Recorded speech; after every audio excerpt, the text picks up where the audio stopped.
ప్రభుత్వ ఉన్నతాధికారులను కలిసి రాష్ట్ర పునర్విభజన చట్టంలో పొందుపరిచిన పార్లమెంట్ ఆమోదించి హక్కులను కల్పించిన విషయంతో పాటు ఈ 10 సంవత్సరాలలో గత ప్రభుత్వం వివక్ష వల్ల గత ప్రభుత్వం యొక్క అసమర్థత వల్ల జరిగిన నష్టాన్ని కూడా సవరించి తెలంగాణ రాష్ట్రానికి అవసరమైన నిధులను విడుదల చేయాలి అని చెప్పి మేము ప్రయత్నం చేసినాం. స్వయంగా నేనే 3 సార్లు ప్రధానమంత్రిని కలిసిన. మొదటిసారి తెలంగాణ రాష్ట్రంలో ప్రభుత్వం ఏర్పడిన వెంటనే నేను ఉప ముఖ్యమంత్రి బట్టి విక్రమార్క గారు ప్రధానమంత్రి గారిని కలిసి ఎన్నికలు ముగిసిపోయినాయి, వివక్ష లేని వివాదాలు లేని సత్సంబంధాలను రాష్ట్ర కేంద్ర ప్రభుత్వాల మధ్యలో నెలకొల్పి అభివృద్ధికి ఒకరికొకరం సహకరించుకొని ముందుకు వెళ్తామని మొదటిసారి కలిసి చెప్పడం జరిగింది. రెండవసారి నరేంద్ర మోడీ గారు తెలంగాణ రాష్ట్ర పర్యటనకు వచ్చినప్పుడు ఆదిలాబాద్లో నేనే స్వయంగా వెళ్ళి వారికి స్వాగతం పలికి ఆ రోజు ఒక అడుగు నేను ముందుకు వేసి, ఈ దేశంలో ప్రధానమంత్రి పెద్దన్న లాంటి వాడు, మీరు పెద్దన్నలాగా వ్యవహరించాల్సిన అవసరం ఉన్నది. రాష్ట్రాల అభివృద్ధి జరగాలి అని అంటే నిధుల కేటాయింపులతో పాటు అనుమతులు వేగంగా ఇవ్వాలి. తెలంగాణ రాష్ట్ర ముఖ్యమంత్రిగా ప్రధానమంత్రిని పెద్దన్నగా మేము భావిస్తున్నాము. పెద్దన్న పాత్ర మీరు పోషించండి అని చెప్పి ఒక అడుగు ముందుకేసి చెప్పడం జరిగింది. ఆ తర్వాత జాతీయ ఎన్నికల తర్వాత నరేంద్ర మోడీ గారు 3వసారి ప్రధానమంత్రిగా బాధ్యత స్వీకరించిన తర్వాత ఇప్పటి బడ్జెట్లో తెలంగాణ రాష్ట్రానికి అవసరమైన నిధులను, అవసరమైన ప్రణాళికను పొందుపరిచి తద్వారా తెలంగాణ రాష్ట్రానికి సహకరించమని చెప్పి 3వసారి ఢిల్లీకి వెళ్ళి ప్రధానమంత్రి గారిని కలవడం జరిగింది. అన్ని సందర్భాలలో బేసిజాలకు తావు ఇవ్వకుండా, అనవసరమైన వివాదాలకు అవకాశం ఇవ్వకుండా, ఈ దేశ ప్రధానమంత్రి వివిధ రాష్ట్రాల ముఖ్యమంత్రులకు పెద్దన్నలాగా ఉండాలి, మిమ్మల్ని మేము పెద్దన్నగా భావిస్తున్నాం, మా రాష్ట్రానికి చాలా సంవత్సరాలుగా వివక్ష జరుగుతున్నది కాబట్టి ఈ వివక్షను తొలగించి మా నిధులు కేటాయించండి అని వారిని కలిసి చెప్పడం జరిగింది. కేంద్ర ప్రభుత్వంలో ఉన్న మంత్రులందరినీ కూడా కలిసి విజ్ఞప్తి చేయడం జరిగింది. కానీ ఈరోజు వికసిత్ భారత్ 2047లో 48,21,000 కోట్ల రూపాయలతోని బడ్జెట్లు ప్రవేశపెట్టి, అదేవిధంగా బడ్జెట్ మొత్తం సారాంశాన్ని చూస్తే మొత్తం బడ్జెట్లో తెలంగాణ అనే పదాన్ని నిషేధించిండ్రు. తెలంగాణ అనే పదాన్ని కూడా పలకడానికి కేంద్ర ప్రభుత్వము ఇష్టపడడం లేదు. 10వ బడ్జెట్ సమావేశాల సందర్భంగా ప్రధానమంత్రి గారు తెలంగాణ రాష్ట్ర ఏర్పాటు ప్రక్రియను తప్పుపట్టినప్పుడు, తెలంగాణ రాష్ట్ర ఏర్పాటు ప్రక్రియనే పార్లమెంటు విధి విధానాలు ఉల్లంఘించి ఏర్పడింది అని అన్నప్పుడు వారి మనసులో ఇంత కక్ష ఉంది తెలంగాణ పట్ల అనేది తెలంగాణ ప్రజలు ఊహించలేదు. వారు మొదటి నుంచి ఎందుకో తెలంగాణ పట్ల వివక్ష కాదు కక్ష చూపిస్తున్నట్టుగా అనిపిస్తుంది. గతంలో కేంద్రంలో ఉండే ప్రభుత్వాలకు ప్రతిపక్ష పార్టీలు అధికారంలో ఉన్న రాష్ట్రాల పట్ల వివక్ష చూపిస్తారని చర్చ జరిగితే అది ఎట్లుంటుందో మాకు అర్థం కాలేదు. కానీ ఇప్పుడు నరేంద్ర మోడీ గారి ప్రభుత్వము వివక్ష కాదు కక్షాపూరితంగా తెలంగాణ ప్రజల పట్ల వ్యవహరించింది అని చెప్పి స్పష్టంగా మా ప్రభుత్వం భావిస్తున్నది. ఏపీ పునర్విభజన చట్టంలో భాగంగా ఆంధ్రప్రదేశ్కు రాజధాని నిర్మించడానికి, ఆంధ్రప్రదేశ్కు పోలవరం నిర్మించడానికి, ఆంధ్రప్రదేశ్లో వెనుకబడిన జిల్లాలకు నిధులను కేటాయించడానికి, ఎన్ని రకాలుగా ఆంధ్రప్రదేశ్కు నిధులను కేటాయించాలనో అన్నిటికీ ఆంధ్రప్రదేశ్ పునర్విభజన చట్టాన్ని ప్రస్తావిస్తూ ఆ నిధుల కేటాయించడానికి ఒక అవకాశంగా తీసుకున్నారు. ఆంధ్రప్రదేశ్కి ఇచ్చే నిధులను ఆంధ్రప్రదేశ్కు ఎందుకు ఇస్తున్నారని మేము అడగడం లేదు. పునర్విభజన చట్టంలో భాగంగా ఆంధ్రప్రదేశ్కు నిధులు ఇచ్చినప్పుడు పునర్విభజన చట్టంలో భాగంగా తెలంగాణకు నిధులు ఇవ్వాలన్న బాధ్యత కేంద్ర ప్రభుత్వానికి లేదా? అదే ఆంధ్రప్రదేశ్ పునర్విభజన చట్టంలో బయ్యారం ఉక్కు కర్మాగారం ఉంది, కాజీపేట రైల్వే కోచ్ ఫ్యాక్టరీ ఉంది, సాగునీటి ప్రాజెక్టులలో పాలమూరు రంగారెడ్డి ఎత్తిపోతలకు కేంద్ర ప్రభుత్వం పోలవరంకి ఏ విధంగా నిర్మాణానికి సహాయం అందిస్తున్నారో ఆ విధంగా నిధులను కేటాయించాలన్న ఆలోచన కానీ, అదేవిధంగా గిరిజన యూనివర్సిటీ 10 సంవత్సరాల తర్వాత ఇప్పుడు మొదలైన ములుగులో దాని నిధుల విషయంలో కానీ, అదేవిధంగా మేము స్పష్టంగా ప్రధానమంత్రి గారిని కలిసి మీకు నమోమి గంగే ప్రాజెక్టు లాగానో సబర్మతి రివర్ ఫ్రంట్ లాగానో మీ గుజరాత్కు మీ ప్రాంతాలకు ఏ విధంగా అయితే మీరు నిధులను కేటాయించుకున్నారో ఆ విధంగా మూసీ రివర్ డెవలప్మెంట్ ఫ్రంట్కు నిధులు కేటాయించమని చెప్పి మేము అడగడం జరిగింది. విశ్వనగరంగా విస్తరిస్తున్న 5 ట్రిలియన్ ఎకానమీ అని పదే పదే చెప్పే నరేంద్ర మోడీ గారు మీ ఆలోచన ఈ దేశం 5 ట్రిలియన్ ఎకానమీకి చేర్చుకోవాలంటే భారతదేశంలో 5 మహానగరాలలో హైదరాబాద్ నగరం ఒకటి. ఈ హైదరాబాద్ నగరానికి మెట్రో విస్తరించడం ద్వారా ఇక్కడ మౌలిక వసతుల యొక్క అభివృద్ధిని చేయడం ద్వారా విదేశాల నుంచి పెట్టుబడులను ఆకర్షించి లక్షలాది మంది నిరుద్యోగ యువకులకు ఉద్యోగ ఉపాధి అవకాశాలు కల్పిస్తే దేశం యొక్క ఎకానమీ పెరుగుతుంది అని చెప్పి వారికి చెప్పడం జరిగింది. కానీ మెట్రోకు కానీ మూసీ రివర్ డెవలప్మెంట్ ఫ్రంట్ విషయంలో కానీ RRR రీజనల్ రింగ్ రోడ్ విషయంలో కానీ ఏ విషయంలో కూడా ఈ బడ్జెట్లో ఒక్క రూపాయి కూడా తెలంగాణకు ఇవ్వడానికి ప్రయత్నం చేయలేదు. ఆనాడు యూపీఏ ప్రభుత్వంలో కేటాయించిన ITIR కారిడార్ను గతంలో తెలంగాణ అధికారంలో ఉన్న ప్రభుత్వము కేంద్ర ప్రభుత్వం ఇద్దరు వివక్ష వల్ల ITIR కారిడార్ను మరుగున పడిపోయింది. ITIR కారిడార్ వస్తే పెట్టుబడులు వస్తాయి, పెట్టుబడులతో పాటు IT రంగ నిపుణులకు వేలాది లక్షలాది ఉద్యోగాలు వస్తాయి. మీరు దానికి సంబంధించిన కార్యాచరణను కూడా చేపట్టండి అని చెప్పి కేంద్ర ప్రభుత్వానికి మేము విజ్ఞప్తి చేసినాం. ఈరోజు ITIR కారిడార్ గురించి ఎక్కడ ప్రస్తావన లేదు. ఈరోజు రైతులను ఆదుకోవడానికి ఒక ప్రత్యేక కార్యాచరణ ఏది తెలంగాణ రాష్ట్రానికి ఇవ్వలేదు. ఎడ్యుకేషన్ పట్ల కానీ, ఇరిగేషన్ పట్ల కానీ, హెల్త్ పట్ల కానీ, ఎంప్లాయ్మెంట్ పట్ల కానీ ఏ ఒక్క అంశంలో కూడా కేంద్ర ప్రభుత్వము తెలంగాణ యొక్క అభివృద్ధి కోసము ఆలోచన చేయలేదు. ఈరోజు సబ్కా సాత్ సబ్కా వికాస్ అనేదైతే ఉందో ఈ స్లోగన్ బోగస్ అని చెప్పి బీజేపీ నిరూపించింది. వికసిత్ భారత్ అనే దాంట్లో తెలంగాణ భాగం కాదు అని ప్రధానమంత్రి గారు అనుకుంటున్నట్టుగా ఉన్నది. అసలు మొత్తం బడ్జెట్ను స్థూలంగా చూస్తే వికసిత్ భారత్ 2047 48,21,000 కోట్ల రూపాయల బడ్జెట్ను చూస్తే కుర్చీ బచావో బడ్జెట్ లాగా ఉన్నది. బీహార్కు ఆంధ్రప్రదేశ్కు తప్ప ఇతర రాష్ట్రాల పట్ల కేంద్ర ప్రభుత్వం వ్యవహరించిన తీరు కేవలం కుర్చీని కాపాడుకునే ప్రయత్నంలో భాగంగానే ఈ బడ్జెట్ను ప్రవేశపెట్టినట్టుగా కనిపిస్తుంది. ఇది ఏ రకంగా కూడా ప్రధానమంత్రి గారికి గౌరవాన్ని తెచ్చిపెట్టదు. ఇంతటి వివక్ష, ఇంతటి కక్షాపూరితమైన వ్యవహారం ఎప్పుడూ జరగలేదు. తెలంగాణ రాష్ట్రము, తెలంగాణ ప్రజలు 8 పార్లమెంట్ స్థానాలు 35% ఓట్లు బీజేపీకి ఇచ్చిండ్రు. తెలంగాణ ప్రజలు ఎలాంటి వివక్ష బీజేపీ పట్ల చూపించలేదు. తెలంగాణ ప్రజల యొక్క నిర్ణయం వల్ల ఈరోజు నరేంద్ర మోడీ గారు ప్రధానమంత్రిగా కుర్చీలో కూర్చున్నారు. 8 సీట్లను తెలంగాణ రాష్ట్రం నుంచి గెలిపిస్తే కృతజ్ఞత చూపించాల్సిన బీజేపీ కేంద్ర ప్రభుత్వం నరేంద్ర మోడీ గారు తెలంగాణ పట్ల కక్షాపూరితంగా వ్యవహరించారు. ఎన్నికల కంటే ముందు నేను పదే పదే చెప్పిన ఓట్లు సీట్లు మాత్రమే తెలంగాణ నుంచి కావాలి, కానీ తెలంగాణ ఆత్మగౌరవం పట్ల కేంద్ర ప్రభుత్వానికి ఎలాంటి పట్టింపు లేదు అని. ఈరోజు అదే విధంగా కేంద్ర ప్రభుత్వం వ్యవహరించింది. కేంద్ర మంత్రిగా ఉన్న కిషన్ రెడ్డి గారు ఈరోజు తెలంగాణ ప్రజలకు సమాధానం చెప్పాలి.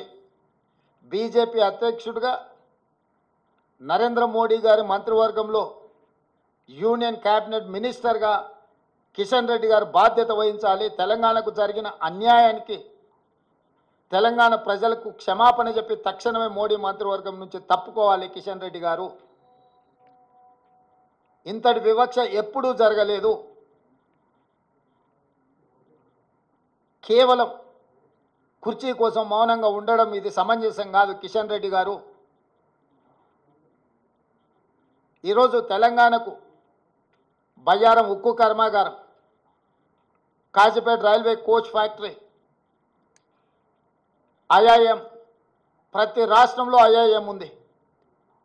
మేము ఐఐఎం కావాలి తెలంగాణ రాష్ట్రంలో లేదు అనిస్తే ధర్మేంద్ర ప్రధాన్ గారు నాకు లేఖ రాశారు, మీ రాష్ట్రానికి ఐఐఎం ఇవ్వము అని. భారతదేశంలో ప్రతి రాష్ట్రంలో విద్యార్థులు చదువుకోవడానికి ఐఐఎంలు ఉన్నప్పుడు తెలంగాణ రాష్ట్రానికి ఎందుకు ఇవ్వరు?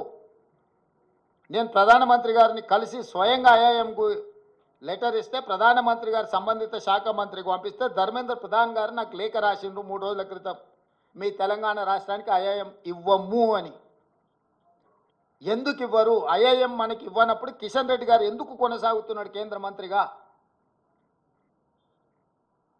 పాలమూరు రంగారెడ్డి ఎత్తిపోతలకు కేంద్ర ప్రభుత్వం ఎందుకు నిధులు ఇవ్వను అంటుంది?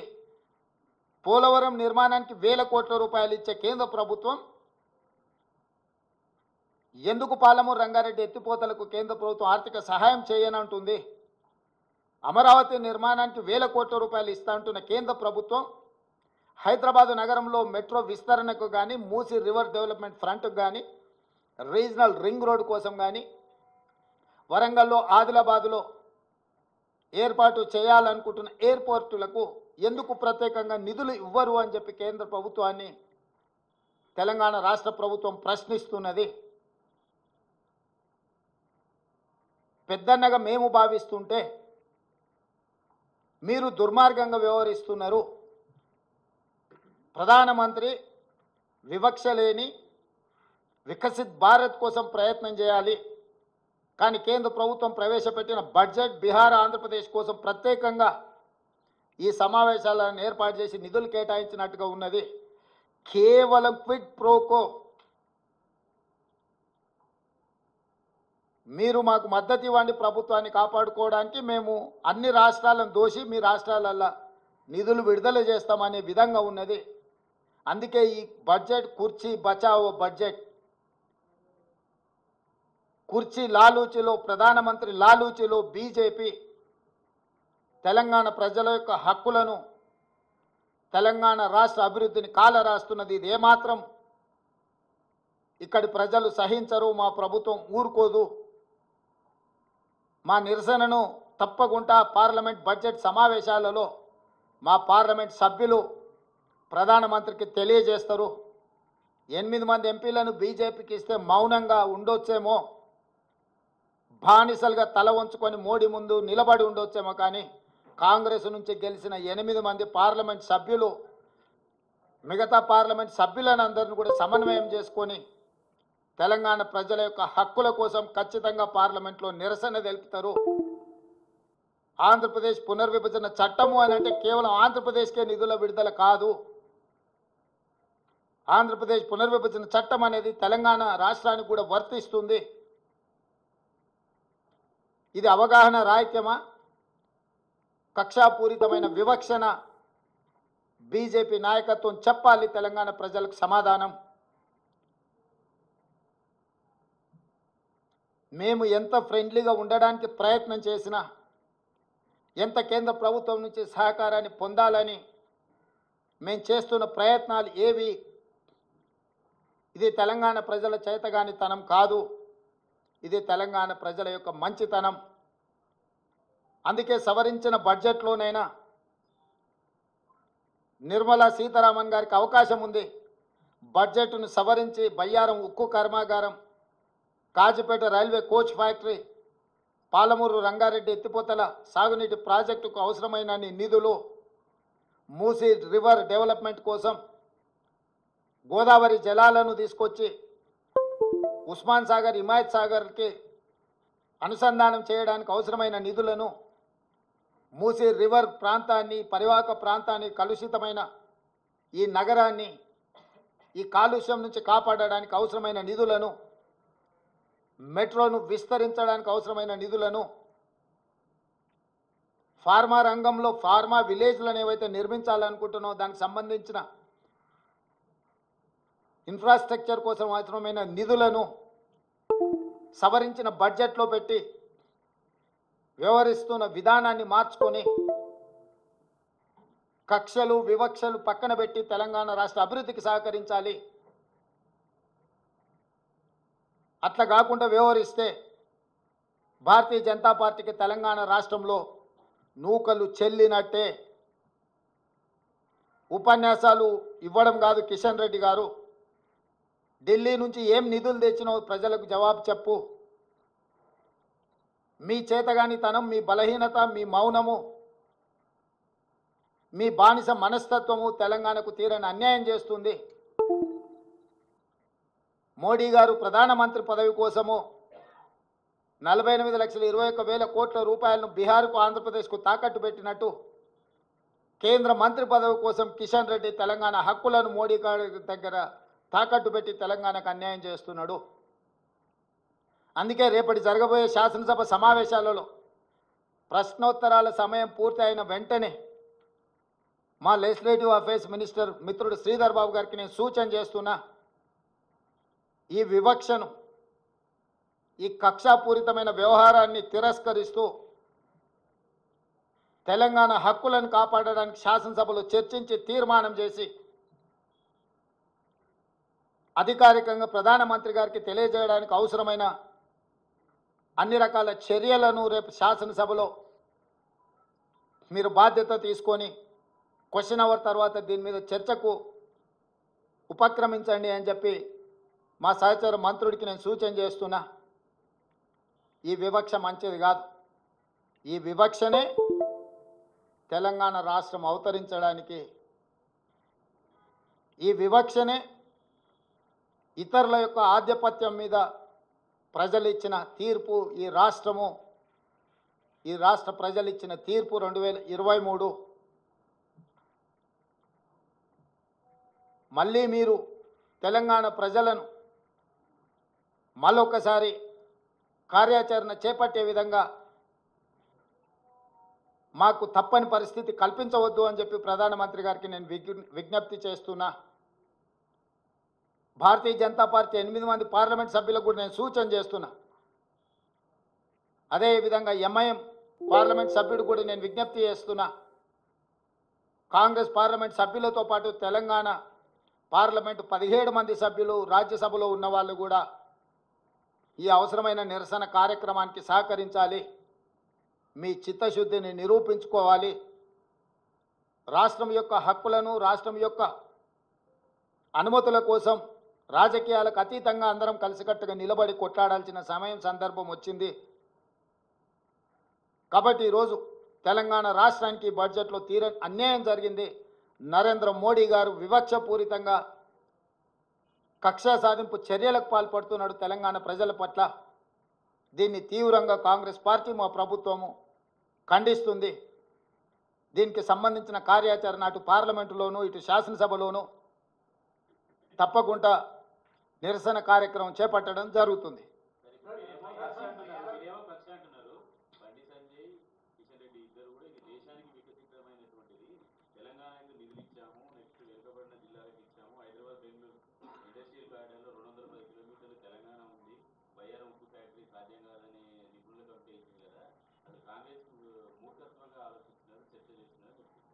అంటే బానిసల నుంచి ఇంతకు మించి మీరేమో ఊహించలేరు, మేమేమో ఆశిస్తలేము. బానిస మనస్తత్వం కాబట్టి ఈ రకమైన ఆలోచన చేస్తారు. బానిసలుగా కాకుండా తెలంగాణ పౌరులుగా వాళ్ళు ఆలోచన చేస్తే పరిష్కారం దొరుకుతుంది. పోలవరం కట్టడానికి 1000 కోట్ల రూపాయలు ఇచ్చినప్పుడు పాలమూరు రంగారెడ్డి ఎత్తిపోతలకు ఎందుకు ఒక్క నయా పైసా కూడా ఇవ్వలేదు? కిషన్ రెడ్డి గారు సమాధానం చెప్పగలరా? ఐటీఐఆర్ కారిడార్లో 1000 కోట్ల రూపాయలు పెట్టుబడి పెడితే లక్షలాది ఉద్యోగ అవకాశాలు, ఉపాధి అవకాశాలు ఉన్నప్పుడు ఎందుకు అనా పైసా ఇవ్వలేదు? గుజరాత్లో సబర్మతి రివర్ ఫ్రంట్ నిర్మించుకున్నప్పుడు తెలంగాణకు, హైదరాబాద్కు మూసీ రివర్ ఫ్రంట్ ఎందుకు నిర్మాణం జరగొద్దు? గుజరాత్కు బుల్లెట్ ట్రైన్ కోసం నిధులు ఇచ్చినప్పుడు తెలంగాణకు ఎందుకు రీజనల్ రింగ్ రోడ్డు కోసం నిధులు కేటాయించలేదు. ఇవన్నీ పక్కన పెట్టండి. దేశం మొత్తం ప్రతి రాష్ట్రంలో ఐఐఎంలు ఉన్నాయి. తెలంగాణ రాష్ట్రానికి ఎందుకు ఐఐఎం ఇవ్వను అని చెప్పి ధర్మేంద్ర ప్రధాన్ గారు తెలంగాణ రాష్ట్ర ప్రభుత్వానికి లేఖ రాసిండు. స్వయంగా నేను మా ఉప ముఖ్యమంత్రి గారు ప్రధానమంత్రిని కలిసి హైదరాబాద్ నగరం తెలంగాణ రాష్ట్రము ఐటీ రంగ నిపుణులతో పాటు విద్యకు ఒక ప్రధానమైన కేంద్రము, అంతర్జాతీయ స్థాయిలో విద్యార్థులు ఇక్కడ చదువుకుంటున్నారు, మాకు ఐఐఎం కావాలని నేను అడిగిన. ధర్మేంద్ర ప్రధాన్ గారు నిర్ద్విధంగా మీకు ఐఐఎం ఇవ్వము, తిరస్కరిస్తున్నామని లేఖ రాసిండు. ఇకనైనా కిషన్ రెడ్డి గారు, బండి సంజయ్ గారు బానిసలుగా కాకుండా తెలంగాణ పౌరులుగా ఆలోచన చేస్తే ఐఐఎం ఎందుకు ఇవ్వరో చెప్పాలి కదా. ఆంధ్రప్రదేశ్ పునర్విభజన చట్టంలో పొందుపరిచిన విషయాలు ఆంధ్రప్రదేశ్కు సంబంధించిన అంశాలను పరిష్కరించడానికి ఉందా, అందులో ప్రస్తావించిన తెలంగాణ సమస్యలను కూడా పరిష్కరించడానికి ఉందా? ఈ ఈ ఈ ఒక్క విషయంలో బండి సంజయ్, కిషన్ రెడ్డి గారి యొక్క ఆలోచన ఏందో చెప్పమను రే. పునర్విభజన చట్టంలో పొందుపరిచిన ఆంధ్రప్రదేశ్కు మీరు ఎందుకు ఇచ్చిందని మేము అడుగుతలేం, ఇవ్వండి. తెలంగాణకి ఎందుకు ఇవ్వడం లేదని నేను అడుగుతున్నా. చట్టబద్ధంగా తెలంగాణ ప్రజలకు ఇచ్చిన హక్కులు బయ్యారమేమో ఉపయోగపడలేదు, కాజీపేట రైల్వే కోచ్ ఫ్యాక్టరీ ఏమో అవసరమే లేదు, ఐఐఎం అసలు తెలంగాణ విద్యార్థులు చదువుకోవాల్సిన పని లేదు, ఐటీఐఆర్ కారిడారు ప్రస్తావనే లేదు. ఇంకా ఇంకా ఎందుకు బుకాయించాలనుకుంటున్నారు కిషన్ రెడ్డి గారు, బండి సంజయ్ గారు?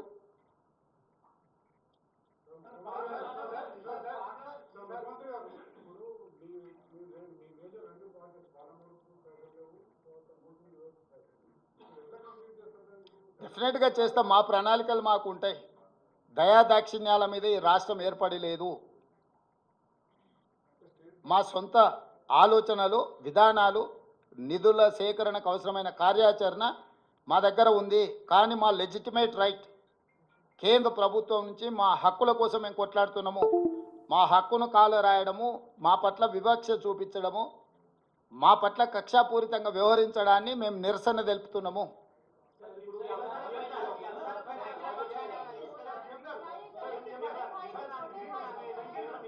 ఏం ప్రతాప్, చూద్దాము. అంటే అసలు కేంద్ర ప్రభుత్వం వైపు నుంచి స్పందన రానియండి. ఇప్పుడు మొదట మా నిరసనను, మా ఆలోచన విధానాన్ని కేంద్ర ప్రభుత్వానికి తెలియజేసే ప్రయత్నం చేస్తున్నాము.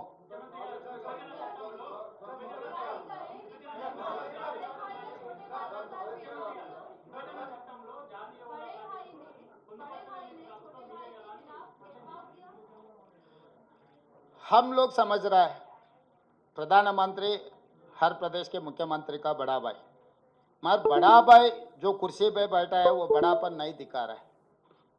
उनके लिए खाली कुर्सी बचाने के लिए इस बजट को इस्तेमाल किए. ये एनडीए का मतलब नायडू नीतीश डिपेंडेंट अलायंस. आज के तारीख में नरेंद्र मोदी जी एनडीए का मतलब भी और कुछ कहना चाह रहा है. नायडू नीतीश डिपेंडेंट अलायंस सब सारे बजट बिहार और आंध्र प्रदेश को देकर कुर्सी बचाने के लिए प्रधानमंत्री जी कोशिश कर रहा है. हर किस तेलंगाना की जनता माफ नहीं करते भारतीय जनता पार्टी को. 8 सीट दिया हुआ है तेलंगाना से, मगर ये 8 एमपी लोग बॉन्डेड लेबर जैसा मोदी के सामने सर झुका के जीने के लिए कोशिश कर रहा है. हर तेलंगाना के जनता ये सब सारे देख रहा है, आंखों के सामने दिख रहा है. इसीलिए हम लोग तेलंगाना के ओर से जो Andhra Pradesh state reorganisation act में जो कानून बनाया, Bayyaram steel factory, Kazipet railway coach factory, triple IT, IIM, Palamuru Rangareddy lift irrigation के बजट और बाकी के जितने सारे कानून में लागू किए सब सारे हम लोग मांग रहा है. ये किसी का मेहरबानी नहीं है, ये हमारा हक है. पहले से हम लोग ये कह रहे हैं कि केंद्रीय सरकार को तेलंगाना सरकार ने 1 रुपये टैक्स के पेमेंट किए तो 43 पैसा हम लोगों को मिल रहा है, मगर बिहार को तो 7 रुपये मिल रहा है। 1 रुपये बिहार से टैक्स अगर कलेक्शन हुए तो बिहार को 7 रुपये मिल रहा है, उत्तर प्रदेश को 6 रुपये मिल रहा है। क्यों ये विवक्षा?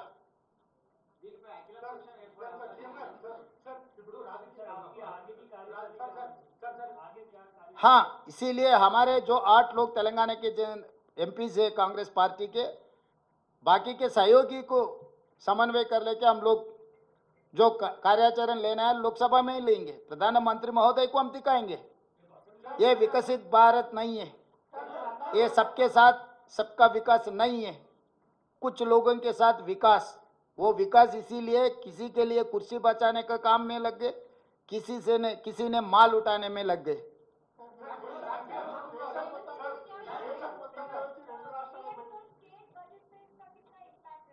या डेफिनेटली ये तेलंगाना स्टेट बजट पे अक्सर होने वाले हैं, क्योंकि हम लोग ये सोचे थे कि Musi river development front, regional ring road, metro के साथ साथ पालमूर रंगारेड्डी लिफ्ट इरिगेशन के लिए कुछ इसमें अनाउंस आने वाले थे। आने के लिए हम लोग उम्मीद रखा था, मगर हम तेलंगाना की जनता को उम्मीद तोड़ दिए केंद्र सरकार ने। अभी आगे असेंबली में कल चर्चा कर लेके आगे कार्रवाई शुरू करेंगे।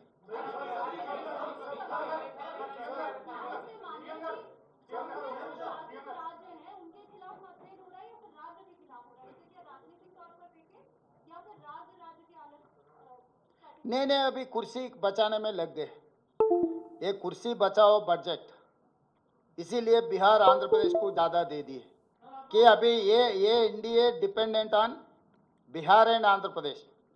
That is how they allocated funds to Bihar and Andhra Pradesh. We are not opposing allocating to Bihar and Andhra Pradesh. हम लोगों की मांग एक ही है, क्यों तेलंगाना को नहीं दिए?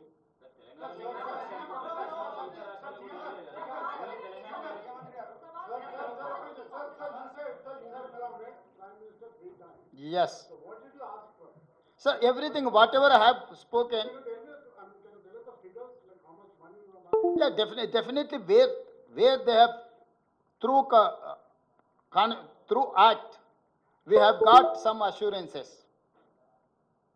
That is point number 1, Bayaram Steel Factory. Point number 2, Railway Coach Factory in Kazipet, IIM and ITIR corridor and Palamur Rangareddy lift irrigation. All other development activities, these are the assured by the Lok Sabha and Rajya Sabha. He has refused to implement that schemes after completing 10 years also. And whereas he has mentioned Andhra Pradesh Reorganization Act in this budget, saying that he is allocating to Polavaram funds, he is allocating to Amaravati capital city funds, he is allocating something to Andhra Pradesh. Whereas Telangana, same act has given some assurances to Telangana. Why he has refused to implement that? That is what we are asking. We are not asking less or more. We are asking our legitimate right. We are demanding that, Mr. Prime Minister, please implement our assurances. You cannot ignore just like that. If you don't have any political connection or personal connection or emotional connection with the Telangana people, okay, people will say, tomorrow what is going to happen, you see.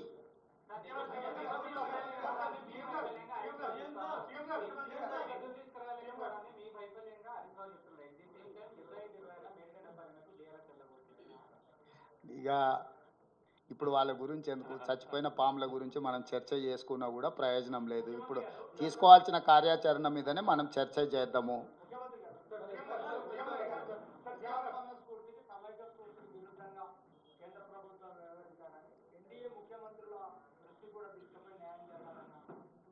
అంటే నేను అనేది NDA ముఖ్యమంత్రుల వీళ్ళ వాళ్ళ కాదు, ఒక రాష్ట్రానికి రావాల్సిన నిధులు. నేను వాస్తవంగా దక్షిణాది ముఖ్యమంత్రుల సమావేశాన్ని ఏర్పాటు చేసి రాబోయే రోజుల్లో దక్షిణాదికి జరుగుతున్న అన్యాయం విషయంలో చర్చించాలనుకున్నా. మేము తమిళనాడుకు కర్ణాటక ముఖ్యమంత్రులకు సమాచారాన్ని చేరవేసినాము. మిగతా వాళ్ళు కలిసి వస్తే మంచిదే, కేరళ, ఆంధ్రప్రదేశ్, పాండిచ్చేరి, లేదంటే అట్లీస్ట్ ఈ 3 రాష్ట్రాల ముఖ్యమంత్రులను సమన్వయం చేసుకొని దక్షిణాది రాష్ట్రాల పట్ల చూపిస్తున్న వివక్ష, దక్షిణాది రాష్ట్రాల ప్రజలను ఓటింగ్ మిషన్లుగా, సీట్లు గెలిపించే యంత్రాలుగా మాత్రమే నరేంద్ర మోడీ గారు బీజేపీ భావిస్తున్నది. ఈ వివక్ష ఎక్కువ కాలము చెల్లదు. దీర్ఘకాలికంగా ఈ వివక్ష ఇలాగే కొనసాగితే అది ఇంకొక ఉద్యమానికి దారితీసే ప్రమాదం పొంచి ఉన్నది. ఇది కేంద్ర ప్రభుత్వానికి చెప్పదలుచుకున్నాం స్పష్టంగా.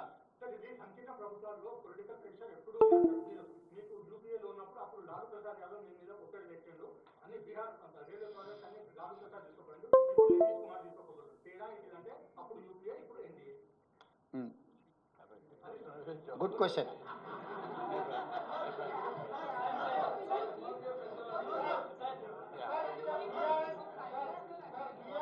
Yeah, definitely. We will try our level best. We don't ignore appropriate forums.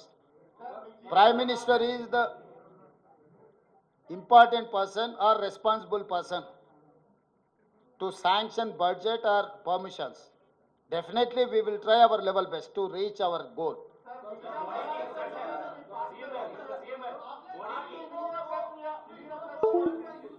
हाँ,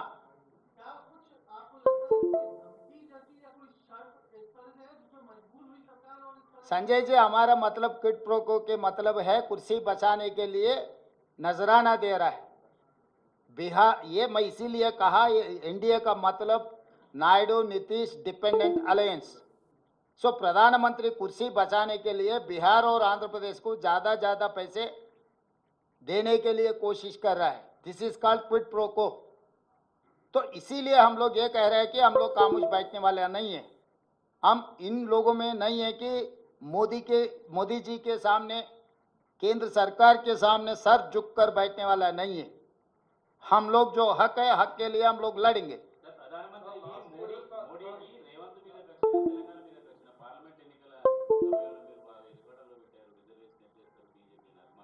ఆయన అంతకంటే ముందు బడ్జెట్ సమావేశాలనే తెలంగాణ రాష్ట్ర ఏర్పాటు ప్రక్రియనే తప్పుబట్టిండు. తల్లిని చంపి పిల్లని బతికించిండ్రు, తలుపులు మూసి కాంగ్రెస్ పార్టీ బిల్లు పాస్ చేసింది అన్నప్పుడే ఆయన మనసులో ఏముందో, ఆయన మనోగతం ఏందో తెలంగాణ ప్రజలకు అర్థమైంది. అయినా కూడా తెలంగాణ ప్రజలు ఏదైనా మేలు జరగకపోతుందని 8 ఎంపీలను గెలిపించిండ్రు. 8 మంది ఎంపీలు ప్రగల్భాలు పలికిండ్రు కదా, కేంద్రం నుంచి నిధులు తీసుకొస్తాం, అనుమతులు తీసుకొస్తాం, తెలంగాణను అసలు అద్భుతంగా గుజరాత్ మోడల్లో అభివృద్ధి చేస్తామని చెప్పిండ్రు కదా ఎంపీలకు నిలబడ్డోళ్ళు. గెలిచిన వాళ్ళు ఈరోజు ఎందుకు మౌనంగా ఉన్నారు?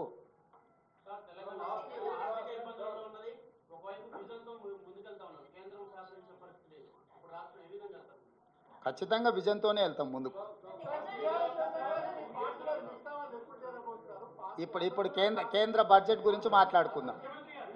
కేంద్ర బడ్జెట్ గురించి ఏమన్నా ఉంటే అడగండి. ప్రమోద్.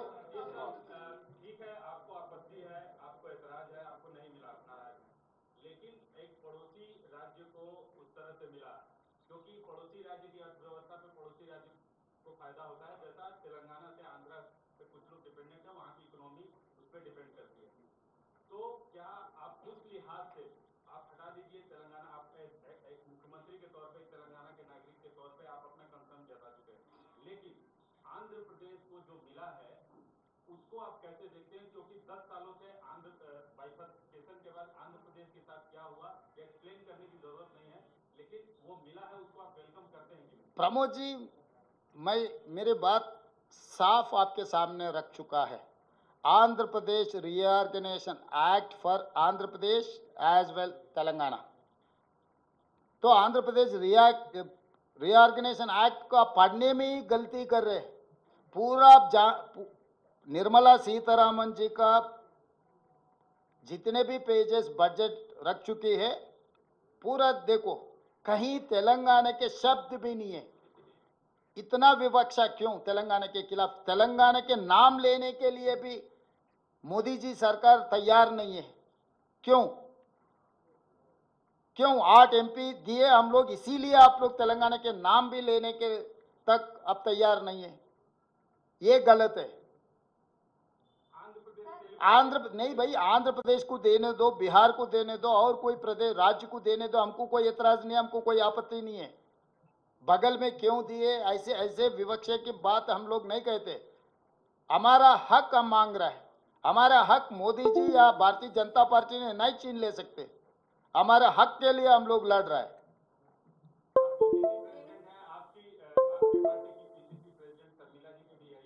हाँ, नो शर्मिला जी का शर्मिला जी को पूछना है, मुझे पूछे तो मैं क्या कहूँ। आप जानकारी करो शर्मिला जी से अभी क्या हो रहा है।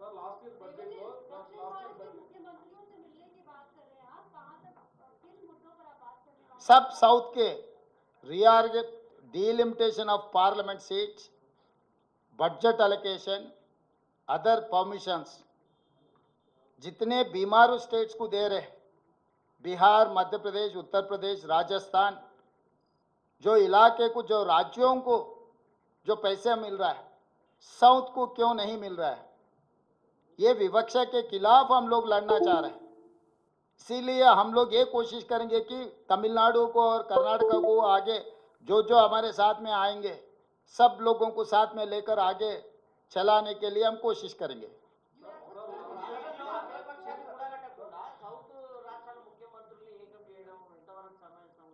మీరు ఏం చేస్తే బాగుంటుంది అంటారు. మంచి సూచన చేశారు, చర్చ చేద్దాం.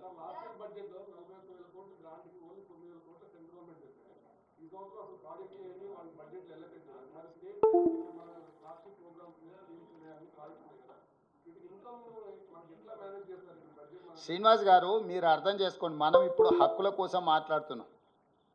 మన హక్కులు వాళ్ళు కాల రాసినంత మాత్రాన మనం చచ్చిపోతామని మీరు భావించకండి.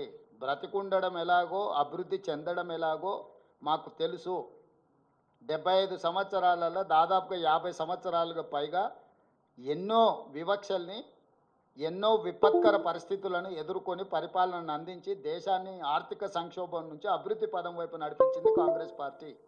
ఈ సంక్షోభం నుంచి కూడా రాష్ట్రాన్ని బయటపడేసే ప్రణాళిక, వ్యూహం మా దగ్గర ఖచ్చితంగా ఉంది. కానీ ఈరోజు మేము మాట్లాడుతున్నది మా హక్కులను నరేంద్ర మోడీ గారు కాల రాసిండ్రు. నరేంద్ర మోడీ గారు హక్కులను కాల రాస్తుంటే కిషన్ రెడ్డి గారు మౌనంగా తల వంచుకొని మోడీ గారి బానిసలాగా వ్యవహరిస్తున్నారు 8 మంది బీజేపీ పార్లమెంట్ సభ్యులు.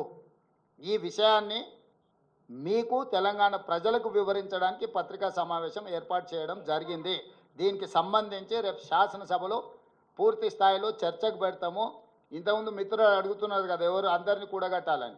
శాసనసభలో చర్చ పెట్టడం అంటేనే అందరినీ కూడగట్టడం అని. సో రేపు ఎవరు ఎటువైపు ఉన్నారో, విలీనాల ప్రక్రియలో ఎవరు పాల్గొంటున్నారో, చీకటి ఒప్పందాలకు ఎవరు ప్రయత్నం చేస్తున్నారో, ఎవరిని ఎవరు కౌగిలించుకోవాలనుకుంటున్నారో, ఇవన్నీ కూడా పాలకు పాలు నీళ్ళకు నీళ్ళు రేపు శాసనసభలో ప్రశ్నోత్తరాల సమయం తర్వాత స్పీకర్ గారు అనుమతి తీసుకొని ఈ చర్చకు ముందుకెళ్తాము. ఆ చర్చలో అందరి రంగులు బయటపడతాయి. ఇక కలిసి వస్తారో కాలగర్భంలో కలిసిపోతారో నేను చెప్పలేను కదా. నేను అందరు కలిసి తెలంగాణ రాష్ట్ర హక్కులను సాధించుకున్నామని చెప్తున్నా.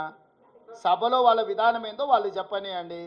అందుకే ఈరోజు సూచన చేస్తున్నా ప్రధాన ప్రతిపక్ష నాయకుడు మాజీ ముఖ్యమంత్రి చంద్రశేఖరరావు గారికి తెలంగాణ హక్కుల మీద, తెలంగాణ నిధుల మీద కేంద్ర ప్రభుత్వం మీద ఒత్తిడి తీసుకొచ్చి రాబట్టుకోవాలని ఏదైతే రేపటి సభలో చర్చ జరగబోతుందో వారు శాసనసభకు వచ్చి చర్చలో పాల్గొని కేంద్ర ప్రభుత్వాన్ని నిలదీసి రాష్ట్రాన్ని నిధులను, రాష్ట్రానికి అవసరమైన అనుమతులను సాధించడానికి వారు కలిసి రావాలి. వారు సభకు వస్తే వారు తెలంగాణ ప్రజల పక్షాన నిలబడ్డట్టు, వారు సభకు రాకపోతే యాజ్ ఇట్ ఈస్గా కిషన్ రెడ్డితో పాటు కేసీఆర్ గారు కూడా మోడీ ముందు మొకరిల్లినట్టు మౌనమే బానిసత్వానికి పర్యాయపదంగా భావించాల్సి వస్తుంది. ధన్యవాదాలు.